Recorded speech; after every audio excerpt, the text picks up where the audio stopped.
నమస్తే, welcome to I news. ప్రపంచం మరోసారి వైరస్ భయంతో వణికిపోతోంది. నెదర్లాండ్స్ కు చెందిన ఎంవి హోమ్డియస్ అనే క్రూయిజ్ షిప్ లో ప్రాణాంతకమైన హంటా వైరస్ బయటపడటం అంతర్జాతీయంగా కలకలం రేపుతోంది. సాధారణంగా ఎలుకల ద్వారా వ్యాపించే ఈ వైరస్ ఇప్పుడు మనుషుల నుంచి మనుషులకు సోకుతోందని తేలటం శాస్త్రవేత్తలను ఆందోళనకు గురిచేస్తోంది. ఇప్పటికే 3 ప్రయాణికులు మృతి చెందగా మరికొందరు ప్రాణాపాయ స్థితిలో ఉన్నారు. అసలు ఈ యాండిస్ స్ట్రెయిన్ ఏంటి? ఇది కోవిడ్ అంత ప్రమాదకరమా? ఆ వివరాలు ఇప్పుడు చూద్దాం.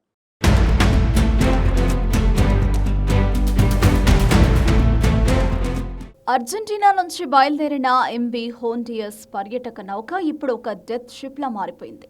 ఈ నౌకలో ప్రయాణిస్తున్న వారిలో అత్యంత అరుదైన ప్రాణాంతకరమైన యాండిస్ హంటా వైరస్ స్ట్రెయిన్ ను ప్రపంచ ఆరోగ్య సంస్థ గుర్తించింది. సాధారణంగా హంటా వైరస్ రకాలు ఎలుకల విసర్జితాల ద్వారా వ్యాపిస్తాయి తప్ప మనుషుల మధ్య సోకవు. కానీ ఈ యాండిస్ స్ట్రెయిన్ మాత్రం మనుషుల మధ్య కూడా వ్యాపించే సామర్థ్యం కలిగి ఉండడమే ఇప్పుడు అసలు భయం. ఈ వైరస్ సోకిన వారిలో 40% మంది మరణించే అవకాశం ఉందని వైద్య నిపుణులు హెచ్చరిస్తున్నారు.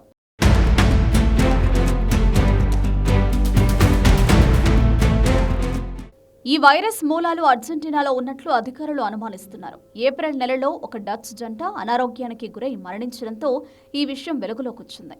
మొదట సాధారణ జ్వరం, తలనొప్పి, కడుపు నొప్పిగా ప్రారంభమైన లక్షణాలు క్రమంగా ఊపిరితిత్తుల సమస్యలకు దారితీసి ప్రాణాలు తీస్తున్నాయి.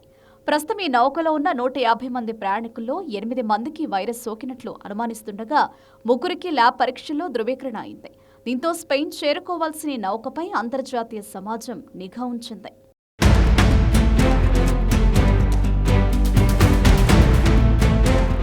అయితే ఈ వైరస్ సోకడానికి శారీరక ద్రవాలు ప్రధాన కారణమని శాస్త్రవేత్తలు చెబుతున్నారు. అంటే బాధితులతో అత్యంత సన్నిహితంగా మెలిగిన వారికి, ముఖ్యంగా కుటుంబ సభ్యులకు లేదా వారిని దగ్గరగా చూసుకునే వారికి మాత్రమే ఇది సోకే ప్రమాదం ఉంది. ఇతర హంటా వైరస్ రకాలు మనిషి లాలాజలంలో ఉన్న యాంటీవైరల్ కణాలు వల్ల నశిస్తాయి. కానీ ఈ యాండిస్ స్ట్రెయిన్ మాత్రం ఆ కణాలను సైతం తట్టుకుని నిలబడగలదని పరిశోధనలో తేలింది. ప్రస్తుతం ఈ వైరస్కు ఎలాంటి వ్యాక్సిన్ గానీ, ప్రత్యేకమైన మందులు గానీ అందుబాటులో లేకపోవడం ఆందోళన కలిగించే అంశం.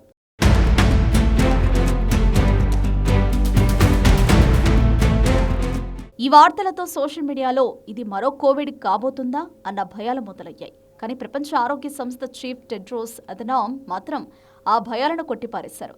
ఇది కోవిడ్ లాగా గాలి ద్వారా వేగంగా వ్యాపించే వైరస్ కాదని, దీని రిస్క్ ప్రపంచానికి చాలా తక్కువని ఆయన స్పష్టం చేశారు. కేవలం సన్నిహిత సంబంధాలు ఉన్న వారి మధ్య మాత్రమే పరిమిత స్థాయిలో ఇది వ్యాపిస్తుందని వెల్లడించారు.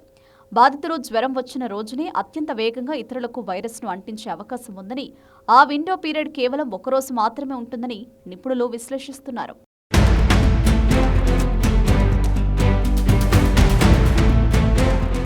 ప్రస్తుతం పంజాబ్, బెంగాల్ వంటి ప్రాంతాల్లో రాజకీయ సెగలు ఉంటే అంతర్జాతీయంగా ఈ హంటా సెగలు భయపెడుతున్నాయి. వాతావరణ మార్పుల వల్ల అర్జెంటీనా వంటి దేశాలు ఉష్ణమండల ప్రాంతాలుగా మారుతున్నాయని, దీనివల్ల ఎలుకల సంతతి పెరిగి ఇలాంటి వైరస్లు ప్రబలుతున్నాయని పర్యావరణవేత్తలు చెబుతున్నారు. ప్రస్తుతం ఈ నౌకలోని బాధితులను తరలించి ప్రత్యేక చికిత్స అందిస్తున్నారు. ప్రజలెవరూ ఆందోళన చెందాల్సిన పని లేదని, అయితే అపరిచిత వైరస్ల పట్ల అప్రమత్తంగా ఉండడం అవసరమని నిపుణులు సూచిస్తున్నారు.